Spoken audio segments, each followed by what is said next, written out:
नमस्कार प्यारे विद्यार्थियों, स्वागत है आपका अपने YouTube channel VCC online classes में। आज हम बात करने वाले हैं इस वीडियो में राजनीति विज्ञान को लेकर, और राजनीति विज्ञान का टॉपिक लिया है हमने प्रस्तावना। प्रस्तावना से जितने भी आपके क्वेश्चन बनते हैं वो सभी क्वेश्चन इसमें शामिल किए गए हैं, इसलिए आप वीडियो को अंत तक देखिए। शुरू करते हैं आज का पहला क्वेश्चन। आज का पहला क्वेश्चन है, भारत के संविधान की प्रस्तावना में दिए गए आश्वासनों का सही क्रम है। पहला ऑप्शन है आपके पास में न्याय, समानता, समता, बंधुता, स्वतंत्रता। दूसरा है स्वतंत्रता, समता, न्याय, बंधुता। तीसरा है न्याय, स्वतंत्रता, समता, बंधुता। चौथा है समता, न्याय, स्वतंत्रता, बंधुता। आपको बताना है भारत के संविधान की प्रस्तावना में दिए गए आश्वासनों का सही क्रम कौन सा है। सबसे पहले क्या बताया गया, उसके बाद में क्या, उसके बाद क्या, ऐसे बताना है आपको। तो यहाँ पर देखो, सबसे पहले भारत के संविधान की प्रस्तावना में न्याय की बात की गई है, उसके बाद स्वतंत्रता की 3 प्रकार की न्याय बताई है, 5 प्रकार की स्वतंत्रता बताई है, और उसके बाद 2 प्रकार की समानता की बात की गई है, और अंत में बात की गई है बंधुता की। तो आंसर देखो क्या हो जाएगा, इसमें आंसर होगा आपका 3 नंबर उत्तर। उसके बाद बात करते हैं अगले क्वेश्चन की। आज का दूसरा क्वेश्चन है अपना, भारत के संविधान के निर्माताओं का मत निम्नलिखित में से किसमें प्रतिबिंबित होता है। पहला ऑप्शन है आपका उद्देश्य का, दूसरा है मूल अधिकार, तीसरा है राज्य के नीति निर्देशक तत्व है, चौथा है मूल कर्तव्य। आपसे पूछा जा रहा है भारत के संविधान के निर्माताओं का मत निम्नलिखित में से किसमें प्रतिबिंबित होता है। मतलब जो अपने संविधान निर्माता थे वो किसमें ये प्रदर्शित कर रहे हैं कि भाई उन्होंने संविधान किस लिए बनाया, उसका निर्माण किस वजह से किया गया। तो ये अपने को आपको उत्तर देना है। उत्तर हो जाएगा इसमें आपका पहला ऑप्शन उद्देश्य का। देखिए, उसके बाद बात करते हैं तीसरे क्वेश्चन की। निम्नलिखित उद्देश्यों में से कौन सा एक भारत के संविधान की उद्देशिका में सन्निविष्ट नहीं है। देखिए यहाँ पर देखिए 4 ऑप्शन दे रखे हैं आपको। पहला ऑप्शन है विचार की स्वतंत्रता, दूसरा है आर्थिक स्वतंत्रता, तीसरा है अभिव्यक्ति की स्वतंत्रता, चौथा है विश्वास की स्वतंत्रता। इनमें से कौन सी स्वतंत्रता की बात भारतीय संविधान में जो उद्देशिका लिखी गई है, प्रस्तावना लिखी गई है, उसमें नहीं है, आपको ये बताना है। तो यहाँ पर आप देखो उत्तर दे पाएंगे अगर आपने सही तरीके से पढ़ रखा है प्रस्तावना को। तो उत्तर हो जाएगा इसमें देखिए आर्थिक स्वतंत्रता। यहाँ इसमें स्वतंत्रता की बात की जाए प्रस्तावना में तो विचार, अभिव्यक्ति, विश्वास, धर्म, उपासना, ये 5 स्वतंत्रताएं बताई गई है। उसके बाद बात करते हैं आज के चौथे क्वेश्चन की। चौथा क्वेश्चन है, भारत के संविधान की प्रस्तावना के संदर्भ में हम भारत के लोग की सही व्याख्या करता है। देखिए यहाँ 4 ऑप्शन दिए हैं। पहला ऑप्शन है आपका हम भारत में निवास करते हैं। दूसरा है संविधान की शक्ति का स्रोत भारत की जनता है। तीसरा है प्रभुत्व शक्ति जनता में निहित है। चौथा है इस संविधान का निर्माण भारतीयों ने किया है। यहाँ आपको बताना है कि भारतीय संविधान की जो प्रस्तावना में पहला शब्द लिखा गया है हम भारत के लोग, वो किसको प्रदर्शित कर रहा है या उससे क्या अर्थ निकल रहा है।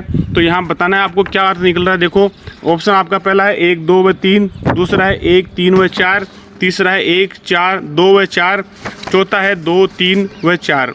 उत्तर दीजिए आप। उत्तर क्या हो जाएगा इसमें। उत्तर होगा इसमें 4 नंबर वाला। देखो ऑप्शन, इसमें संविधान की शक्ति का स्रोत जनता है, ये भी पता लगता है इससे। प्रभुत्व शक्ति जनता में निहित है, ये भी पता लगता है। इस संविधान का निर्माण भारतीयों ने किया, ये भी पता लगता है। उसके बाद बात करते हैं पांचवें क्वेश्चन की आज के, भारतीय संविधान की उद्देशिका वो संशोधित किया गया। यहाँ पर आपके पास 4 ऑप्शन है, कौन से संविधान संशोधन के द्वारा भारतीय जो उद्देशिका या प्रस्तावना उसको संशोधित किया गया, ये बताना है। पहला है 36वें संविधान संशोधन, दूसरा है 10वें संविधान संशोधन, तीसरा है 42वें संविधान संशोधन, और चौथा है 44वें संविधान संशोधन। उत्तर क्या हो जाएगा, उत्तर देना है आपको। तो यहाँ पर आंसर हो जाएगा आपका 42वें संविधान संशोधन के द्वारा। देखिए भारतीय संविधान की जो प्रस्तावना है उसमें एक बार आज तक संशोधन किया गया है, वो 42वें संविधान संशोधन 1976 के द्वारा किया गया, जो इंदिरा गांधी के द्वारा किया गया था संशोधन। और इसमें जो आपकी प्रस्तावना उसमें 3 शब्द जोड़े गए थे, समाजवाद, पंथ निरपेक्ष और अखंडता। उसके बाद बात करते हैं आज के अगले क्वेश्चन की, छठे क्वेश्चन की। भारतीय संविधान की उद्देशिका का कौन सा उद्देश्य जातिवाद एवं समष्टिवाद के मध्य सामंजस्य को विशेषतः सुनिश्चित करता है। पहला है न्याय, दूसरा है स्वतंत्रता, तीसरा है समता, चौथा है बंधुत्व। यहाँ पर आपको बोल रहा है भारतीय संविधान की उद्देशिका का कौन सा उद्देश्य, प्रस्तावना कौन सा उद्देश्य व्यक्तिवाद एवं समष्टिवाद के मध्य सामंजस्य का विशेष सुनिश्चित करता है, ये बताना है। तो आंसर हो जाएगा आपका इसमें बंधुत्व। देखो बंधुत्व की जो भावना है वो भाईचारे की भावना बढ़ाने के लिए जोड़ा गया है बंधुत्व शब्द। इसके बाद बात करते हैं आज के 7वें क्वेश्चन की। 7वां क्वेश्चन है 42वें संविधान संशोधन अधिनियम 1976 ईस्वी के परिणाम स्वरूप निम्न 3 शब्द संविधान की उद्देशिका में जोड़े गए। पहले भी अपन बात कर चुके हैं इनके बारे में। आप उत्तर दीजिए इसमें क्या उत्तर हो जाएगा। पहला ऑप्शन दे रहेगा समाजवादी पंथ निरपेक्ष अखंडता, दूसरा समाजवादी गणराज्य अखंडता, तीसरा पंथ निरपेक्ष लोकतांत्रिक संप्रभु, चौथा है संप्रभु पंथ निरपेक्ष अखंडता। उत्तर क्या हो जाएगा इसमें? देखो, संविधान संशोधन हुआ जो 42वां 1976 में, उसमें 3 शब्द जोड़े गए हमारे संविधान में, प्रस्तावना में, समाजवादी पंथ निरपेक्ष अखंडता। इसके बाद बात करते हैं अगले क्वेश्चन की। अगला क्वेश्चन आपका 8वां क्वेश्चन, भारत एक लोकतांत्रिक गणराज्य है क्योंकि, इसका क्या कारण है, किस कारण से ये पता लगता है कि भारत एक लोकतांत्रिक गणराज्य है? पहला ऑप्शन है संघ की मंत्रिमंडल लोकसभा के प्रति उत्तरदायी होती है, सार्वभौमिक वयस्क मताधिकार की विद्यमानता, तीसरा है राष्ट्रपति एक लोकप्रिय निर्वाचक मंडल द्वारा चुना जाता है, चौथा है भारत में संसद सर्वोच्च है। उत्तर देना था आपको, सोच समझ के उत्तर दीजिए आप। क्या उत्तर हो जाएगा? उत्तर होगा इसका 3 नंबर, राष्ट्रपति एक लोकप्रिय निर्वाचक मंडल के द्वारा चुना जाता है। देखो, लोकतांत्रिक गणराज्य उस देश को कहा जाता है जिस देश का राष्ट्राध्यक्ष निश्चित समय के लिए निर्वाचित किया जाता है और जनता के द्वारा निर्वाचित होता है। तो ये यहाँ पर अपना जो राष्ट्रपति है, राष्ट्राध्यक्ष, वो निश्चित समय के लिए 5 साल के लिए जनता के द्वारा चुना जाता है। तो यहाँ उत्तर हो जाएगा आपका तीसरा ऑप्शन सही होगा। उसके बाद बात करते हैं 9वें क्वेश्चन की। उद्देशिका में शामिल स्वतंत्रता में शामिल नहीं है। देखो, यहाँ पर पहला है आजीविका की स्वतंत्रता, दूसरा है विचार की स्वतंत्रता, तीसरा है उपासना की स्वतंत्रता, चौथा है विश्वास की स्वतंत्रता। आपसे पूछ रहा है उद्देशिका में, मतलब प्रस्तावना में कौन सी स्वतंत्रता की बात नहीं की गई है या कौन सी स्वतंत्रता इसमें नहीं दे रखी है। तो यहाँ पर उत्तर हो जाएगा आपका आजीविका की स्वतंत्रता। देखिए, विचार, अभिव्यक्ति, उपासना, विश्वास और आपका जो धर्म की जो स्वतंत्रता है उसकी बात की गई है, लेकिन यहाँ पर आजीविका की स्वतंत्रता की बात नहीं की गई। उसके बाद बात करते हैं अगले क्वेश्चन की। अगला क्वेश्चन है आपका, भारतीय संविधान की प्रस्तावना में उदारता, समानता तथा भाईचारे के आदर्श प्रतिष्ठापित हैं। इसकी प्रेरणा मुख्यतः किससे मिली है? देखो, यहाँ पर रूसी क्रांति, आयरिश क्रांति, फ्रांसीसी क्रांति, अमेरिकी क्रांति। आपसे पूछ रहा है भारतीय संविधान की प्रस्तावना में उदारता, समानता तथा भाईचारे का आदर्श कहाँ से प्रतिष्ठित होता है या कहाँ से लिया गया है, इसमें कहाँ से जोड़ा गया है? तो उत्तर हो जाएगा इसमें फ्रांसीसी क्रांति से। देखो, फ्रांस की क्रांति से हमने भारत की जो प्रस्तावना उसमें उदारता, समानता और भाईचारे के जो आदर्श हैं उनको प्रतिष्ठापित किया है या उनको शामिल किया है। उसके बाद बात करते हैं 11वें क्वेश्चन की। केशवानंद भारती केस में सर्वोच्च न्यायालय ने व्यवस्था दी कि, देखो, यहाँ पर प्रस्तावना संविधान का अभिन्न भाग नहीं है, प्रस्तावना संविधान का अभिन्न अंग है, प्रस्तावना संविधान से कोई सरोकार नहीं है, प्रस्तावना को संविधान से निकाल देना चाहिए। यहाँ पर केशवानंद भारती जो केस चला सर्वोच्च न्यायालय में, तो वहाँ पर सर्वोच्च न्यायालय ने क्या फैसला दिया था अपना प्रस्तावना के बारे में? तो यहाँ पर आपका उत्तर हो जाएगा प्रस्तावना संविधान का अभिन्न अंग है, ये कहा गया था। इसमें केशवानंद भारती जो वाद था उसके अंदर प्रस्तावना को संविधान का अंग माना गया था। उसके बाद बात करते हैं अगले क्वेश्चन की। निम्न में से कौन सा शब्द संविधान की प्रस्तावना में नहीं है? न्याय, व्यक्ति की गरिमा, बंधुत्व, संघीय। देखिए, यहाँ पर ये 4 शब्द दिए गए हैं, प्रस्तावना में कौन सा शब्द नहीं जोड़ा गया है या कौन सा शब्द नहीं दिया गया है? तो हम बात करें तो यहाँ पर उत्तर क्या हो जाएगा इसका? उत्तर होगा इसका संघीय। देखो, यहाँ पर प्रस्तावना के अंदर 3 प्रकार की न्याय की बात की गई है, व्यक्ति की गरिमा की भी बात की गई है और बंधुत्व की बात की गई है, लेकिन संघीय का कहीं भी उल्लेख नहीं है इस शब्द का। तो यहाँ उत्तर हो जाएगा आपका चौथा ऑप्शन। उसके बाद बात करते हैं 13वें क्वेश्चन की। 13वां क्वेश्चन है, कौन सा एक भारतीय संविधान की प्रस्तावना का भाग नहीं है? धर्मनिरपेक्षता, समाजवाद, प्रजातांत्रिक, संघात्मक। देखिए, संविधान की जो प्रस्तावना है उसका भाग कौन सा नहीं है इनमें से? तो आंसर दीजिए आप लोग अपना। उत्तर क्या हो जाएगा? उत्तर होगा इसमें संघात्मक। देखो, धर्मनिरपेक्षता, समाजवाद और प्रजातांत्रिक या लोकतांत्रिक, ये सभी इस प्रस्तावना के भाग हैं, लेकिन संघात्मक नहीं है। तो इसका उत्तर हो जाएगा चौथा ऑप्शन। उसके बाद बात करते हैं अपन अगले क्वेश्चन की। किसे भारतीय संविधान की प्रस्तावना में शामिल नहीं किया गया है? सामाजिक, आर्थिक और राजनीतिक न्याय, पुरुष, स्त्री और बच्चों की शिक्षा, विचार, अभिव्यक्ति, विश्वास एवं उपासना की स्वतंत्रता, प्रत्येक को प्रतिष्ठा व अवसर की समानता। तो यहाँ पर आपको बताना है कि संविधान की प्रस्तावना में कौन सा जो ऑप्शन है वो शामिल नहीं किया गया है जो इसमें लिखा गया है। तो बताइए आप, उत्तर क्या हो जाएगा? उत्तर होगा इसमें पुरुष, स्त्री और बच्चों की शिक्षा की कहीं भी बात नहीं की गई अपनी प्रस्तावना के अंदर, उसको और बाकी सभी उसमें दिए हुए हैं। उसके बाद बात करते हैं अगले क्वेश्चन की।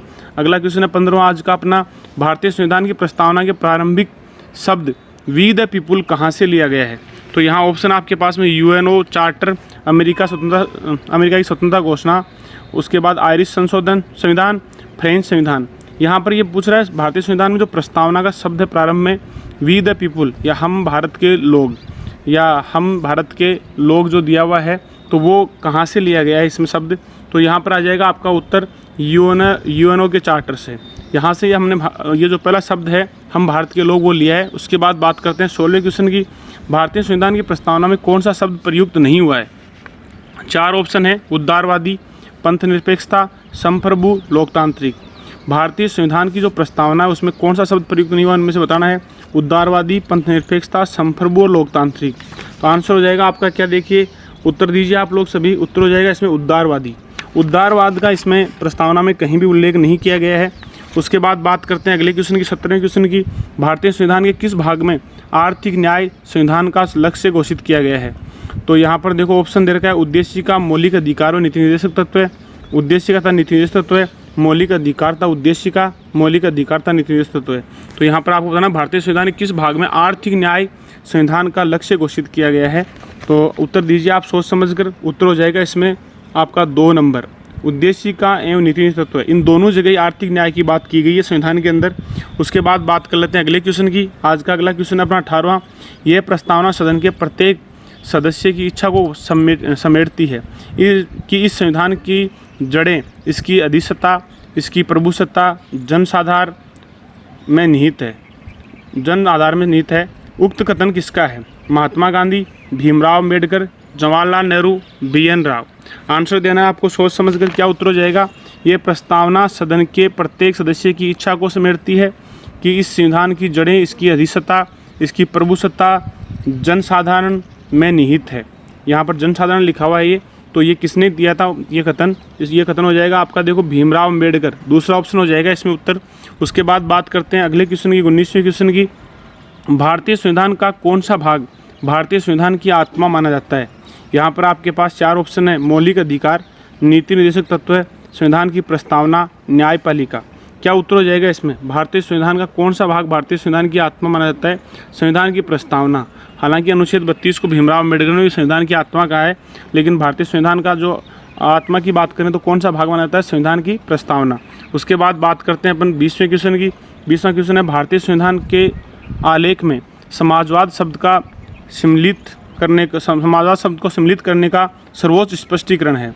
देखो यहाँ पर पहला ऑप्शन है, समाज का समाजवाद परक प्रतिरूप, निजी संपत्ति का उन्मूलन, शोषण व निहित स्वार्थों का समापन, सभी उत्पादन साधनों का स्पष्टीकरण।